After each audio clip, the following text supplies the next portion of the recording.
I'm here in High Wycombe in the Bellevue pub with Stefan Tobler, the publisher of And Other Stories. And Other Stories was born out of Stefan's frustration with the lack of great books that weren't being translated into English. He has English and Swiss parents.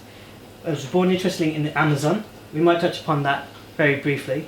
And after his first degree, he moved to Dresden for a few years.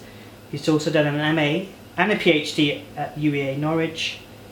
He translates from Portuguese and German and can also read French, Spanish too.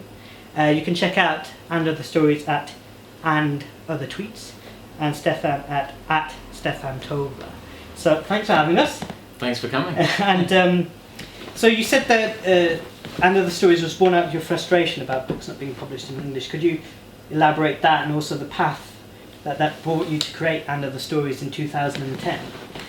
Yeah, I mean it was a little bit of a convoluted path, but in essence it was at the start of the journey was my experience with some books that there was just an incredibly rich reading experience, books that really showed me new things about what literature can do and really let me imagine lives that I wouldn't have otherwise have imagined. And these were books that were amazing authors that at the time it seemed British publishers weren't interested in publishing. And so there were a few in particular that I felt, well, if no one else wants to publish them, then I need to get a publishing house going. Yeah. And it was a bit of a pipe dream at first, but people were encouraging, and it seemed people would support something like this, and so I started on that path. But you also were sort of a translator. Yes, so you yeah. had also had experience of translating fiction from, I take it, from Portuguese and German. That's it, yeah. And so which was the first book that you published at End of the Stories? Actually it was a book. There's this book, which this was the first edition, Down the Rabbit Hole by Juan I think I bought that one. It's very possible. We were very lucky. This was a book which another translator, Rosalind Harvey, brought to us when we were getting going and said, "Look, this is a great book. You should read it." And we published it. And in fact, even before it was published, it was already on the long list for the Guardian First Book Award, and then on the short list. And I was just so thrilled that this book, got the attention that it deserved. And we, and that led to them doing a second edition of the book. And a second book by him, Quesadillas, his third book, I'll Sell You a Dog, comes out next year. So it's been a... You've kept the faith in it. Oh yeah, absolutely. Put you on the spot here. So you started in 2010. How many books have you published so far? It's about 30. That's pretty good going. Yeah, it's about 10 or a bit more than 10 a year now. And so And Other Stories started in 2010. Probably gained a lot of prominence in 2012. With Deborah Levy, and I think you've got the book here, Swimming Home. Yeah, absolutely. I mean, that really did help too, because this was the only one of our first. It was originally published at the end of 2011. Yeah. And it was the only one of those first 4 books that was an English language book. Yeah. So it was our own and our only shot at the Booker. Yeah. So when it then got on the long list and the short list of the Booker, we were absolutely thrilled, and particularly for Deborah, because it really deserved to bring her back to readers. And what effect did it have on the company? I mean, the sudden attention.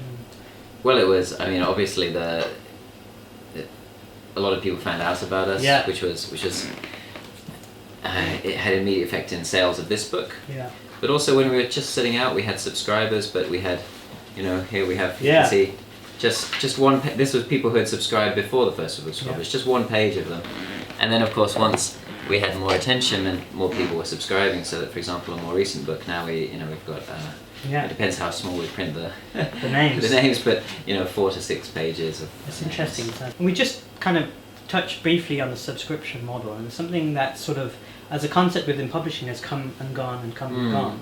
But has it been a key part to your growth and your success? Yeah, very much so. I mean, we do so many. We like to bring so many new authors to readers, authors they won't have heard about. Yeah.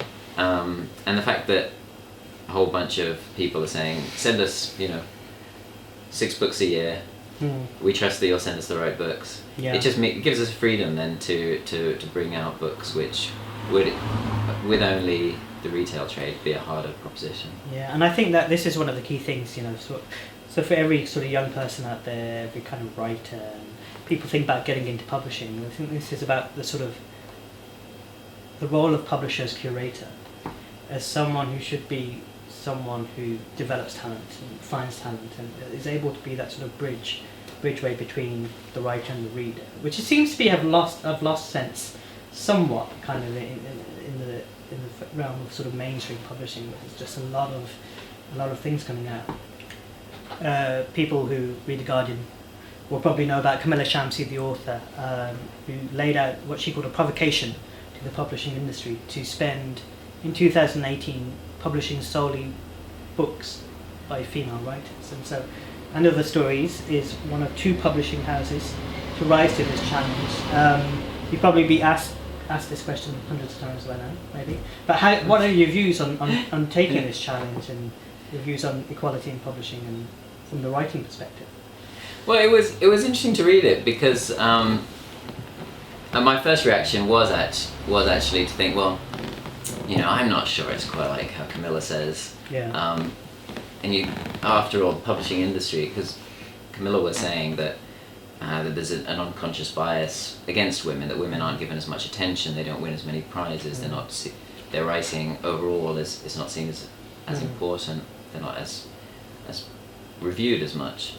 And at first I was a little skeptical, but then looking at the facts, both in terms of who's won prizes and who gets coverage, and which people's careers are sort of promoted in the long term. I actually think that Camilla's was spot on. Say in the last 20 years, only 5 of the Nobel Prizes for literature went to women. The latest statistics for reviewing show that in non-fiction, the number of books by men the number of reviews of books by men far outweighs those by women. And even in fiction, where things are not as far apart, there's still more books by men being reviewed than by women. Did it cause you to look at your own list? Yes, definitely. And see what have I done over the last few years? Yeah, and we have certainly published more men than women. And there's another interesting fact, which is that when you start looking at the books in translation that are published, actually the stats are even worse. So of the books in translation published, the vast majority are actually books by men. And what that might also point to is that I think the inequality in some other countries is even worse than here. So when we're being suggested books, or when translators are being suggested books from other parts of the world, very often it's the male authors that are being pushed forward as the sort of the important authors. And so we want to look, because we do a lot of translations, we think particularly if we're looking at this, hopefully, and we're aware of this, then it can make a small difference anyway. I think do you have a take on sort of the mainstream publishing industry, or genre publishing, or recent successes? Is there anything that you feel strongly about? I always try to get publishers to say something on record. Yeah, well, one thing I think I think when I was getting going 5 years ago, I sort of had this sense that the mainstream publishers weren't publishing interesting books, and it was down to the indies to do that. And actually now I feel things are actually a little bit more complicated. Yeah. I mean, and you can have a book, for example, one of my great Brazilian favourites, Clarice Lispector, who I also translated one of her books. In the States it came out with a fantastic independent New Directions, but then it came out with Penguin Modern Classics in the UK. And so I think you can find good books everywhere actually. So finally, so these videos are kind of intended for people who are interested in publishing rather than being a writer. So what advice would you give to any aspiring publisher out there? Someone who wants to start up an independent publishing house? Well, I think firstly, the most important thing, you obviously love books. The most important thing is that you get a really good grounding in the business side of things, so you know what cash flow sheets are, and you feel happy doing all the Excel and figures, because that's going to be something that you need to get right. And don't give up the day job immediately, because the income is going to be up and down. And what else? Well, stick at it, really. I Yeah. mean, I think it's definitely, you have to play it for the long term. Yeah. You can't expect it all to go your way immediately. Yeah. We'll call it close there because I think we've covered everything I kind of wanted to find out today.